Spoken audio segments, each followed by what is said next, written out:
দেশে কমতে শুরু করেছে হামের প্রাদুর্ভাব। সুস্থ হয়ে বাড়ি ফেরায় রোগীর চাপ কমতে শুরু করেছে রাজধানীর হাসপাতালগুলোতে। চিকিৎসকরা বলছেন, উপজেলা এবং জেলা সদর হাসপাতালগুলোতে চিকিৎসা বিকেন্দ্রীকরণে রোগীর চাপ কমছে ঢাকায়।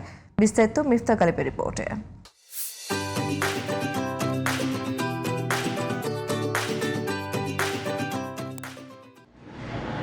টিকা কার্যক্রমের জেরে দেশে কিছুটা নিয়ন্ত্রণে আসতে শুরু করেছে হামের প্রাদুর্ভাব। রাজধানীর হাসপাতালগুলোতে কমতে শুরু করেছে রোগীর চাপ। তবে এখনও ঝুঁকিপূর্ণ 1 বছরের কম বয়সী শিশুরা। অভিভাবকদের সচেতনতার অভাবে অনেক শিশু ফের আক্রান্ত হচ্ছে ছোঁয়াচে এই রোগে। ডক্টর আমাকে আবার বলছিল যে আপনারা বাসা থেকে বেটার হয়ে না, একটু সেফ হয়ে থাকেন। কিন্তু আমি আবার বাসা থেকে বের হয়েছিলাম, হওয়ার পরে তো আবার 4-5 দিন পরে আবার এটা দেখা দিছে।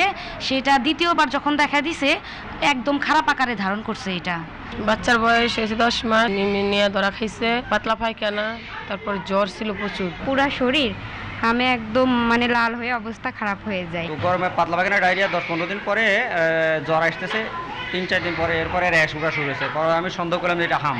চিকিৎসা সেবার পাশাপাশি নিবিড় পরিচর্যা কেন্দ্র, আইসিইউ বাড়ানোয় সুস্থ হয়ে বাড়ি ফিরছে অনেক শিশু।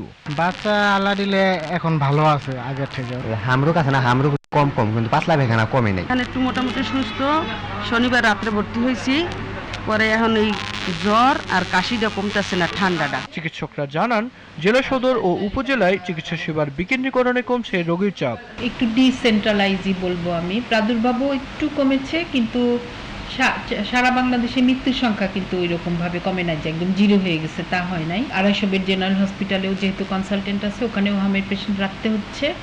রেফার করা যাবে না ওইভাবে খারাপ না হওয়া পর্যন্ত। যাদের আইসিইউ না লাগবে, যে শিশু আইসিইউ লাগবে, সেগুলি ছাড়া ওরা রেফার করবে না।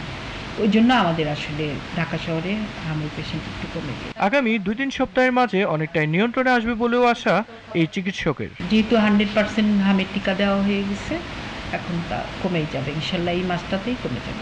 হাম প্রতিরোধে টিকা দেওয়ার পাশাপাশি জনসচেতনতা বাড়ানোর তাগিদ সংশ্লিষ্টদের। Mifta Ghalib, GTV news, Dhaka.